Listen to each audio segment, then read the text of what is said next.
Olá, pessoal! Eu sou a Larissa Quaresma, analista da Empíricos, responsável pela nossa carteira mensal de ações Empíricos 10 Ideias. Hoje eu vou falar sobre como essa carteira performou em junho e o que nós estamos adotando de estratégia para o mês de julho em termos de ações. 2024 foi o ano que não começou. O grande evento do ano, que era o corte de juros pelo Banco Central americano, foi postergado. Quando a gente começou o ano, achavam-se que ia ser 7 cortes de juros pelo Federal Reserve, começando pelo mês de março. Agora, o mercado espera, quiçá, um corte no segundo semestre, provavelmente em setembro, né? Agora, esse adiamento provocou uma pressão sobre as bolsas aí de mercados emergentes. Entretanto, a bolsa brasileira foi uma das que teve a pior performance no primeiro semestre do ano, né? A gente caiu mais do que os nossos pares, influenciada aí por questões domésticas, né? Na parte monetária foi criado quase que um problema que não existia, né?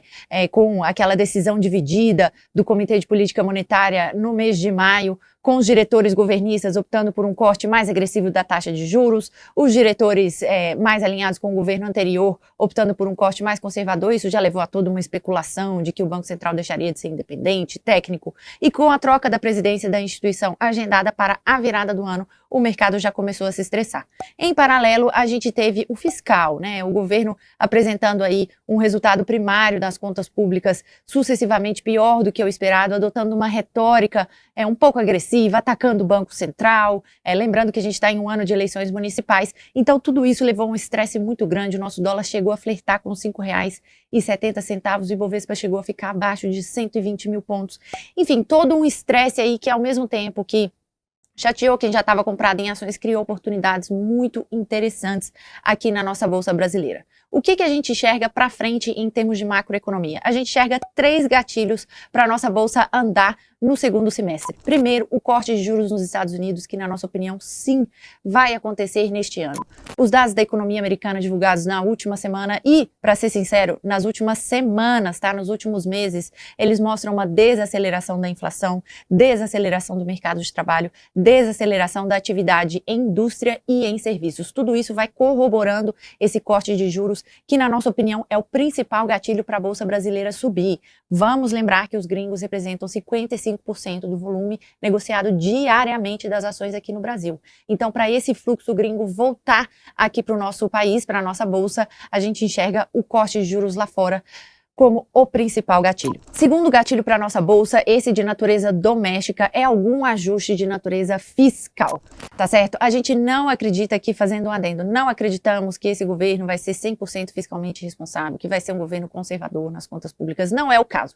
O que a gente enxerga como gatilho é algum ajuste marginal, efetivo, né, que aproxime as contas públicas da meta de déficit zero esse ano, que é o que foi definido junto com o Congresso no arcabouço fiscal, né, que é a nossa legislação aí por trás das contas públicas, tá? A gente já teve alguma sinalização de que isso vai acontecer, com algumas falas da Presidência da República reafirmando o compromisso deles com o arcabouço fiscal, e só de a gente ter essa sinalização, nos últimos dias aí a Bolsa já teve um belo rally, né? Foi uma alta aí bem vigorosa em apenas alguns pregões só de sinalizar. Então, na nossa opinião, esse ajuste marginal pequeno vai acontecer e é sim um gatilho para a nossa Bolsa.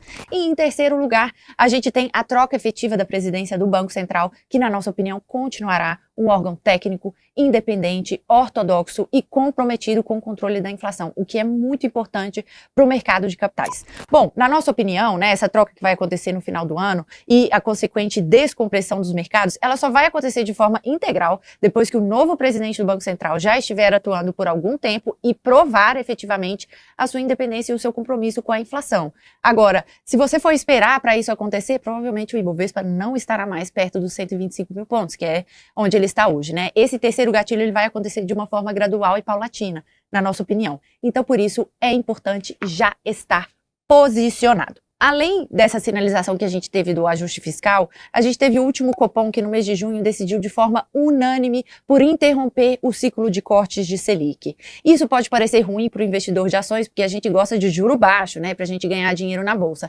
Entretanto, né, dada toda essa polêmica envolvendo a independência do órgão, essa decisão unânime acabou sendo muito positiva para os mercados. E foi ali exatamente em meados do mês de junho, coincidindo com essa decisão unânime, que a gente começa a ver um ponto de inflexão na bolsa brasileira, que ela saiu dos 119 mil pontos para perto dos 126, onde ela está hoje. E a gente espera que esse movimento continue com a volatilidade, não de forma linear, né? Passando um pouquinho de nervoso sempre, mas a gente enxerga um segundo semestre muito melhor do que o primeiro. Mesmo assim, nós mudamos a nossa estratégia. A gente mudou sim a nossa estratégia. Porque o dólar já está alto há muito tempo, né? Uma coisa é o dólar sair de 4,90, que é onde ele estava na virada do ano, para 5,70, que foi onde ele chegou no pior momento, e voltar rapidamente. Mas isso não aconteceu. A gente viu o dólar no patamar mais elevado durante boa parte do segundo trimestre. E entrando agora no terceiro trimestre, ele está arrefecendo, mas continua bem mais alto do que no ano passado, no mesmo período do ano passado.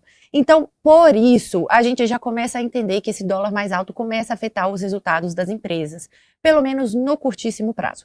E é exatamente por conta disso que a gente decidiu aumentar a parcela dolarizada do nosso portfólio. A gente está aumentando a participação em PRIO. Nós dobramos o peso dela na carteira 10 ideias para esse mês de julho. Nos primeiros dias isso já deu certo, né? Vamos ver como que fica para o resto do mês, mas a gente optou por adotar essa estratégia por entender que os resultados da petroleira, que tem 100% da sua receita em dólares, serão beneficiados com esse dólar mais alto, né? A gente não quer estar, por outro lado, exposto a empresas que têm 100% da receita em real e quase 100% dos custos em dólares, que ficam muito machucadas com esse cenário macroeconômico que a gente está vivendo. É o caso, por exemplo, das companhias aéreas, um tipo de empresa que a gente prefere ficar bem longe neste momento.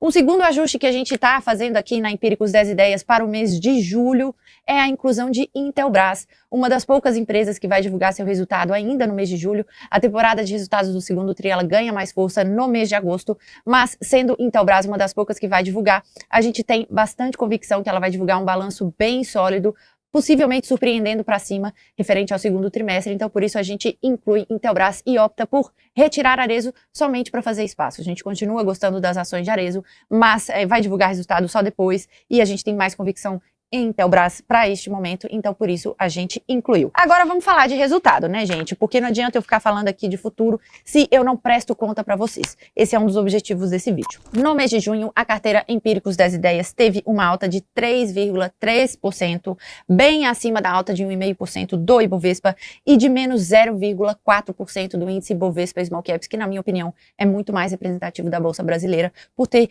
uma participação maior de empresas ligadas à economia doméstica. Olha só, o Empíricos 10 Ideias, além de ter a recomendação de ações, tem um relatório completíssimo, né, que a gente divulga todo mês, incluindo as teses de investimento das 10 ações que compõem o Empíricos 10 Ideias. Para você conferir esse relatório completo, é só você clicar no link aqui da descrição, lembrando que é gratuito, tá bom? Um grande abraço a todos e excelentes investimentos. Até mês que vem.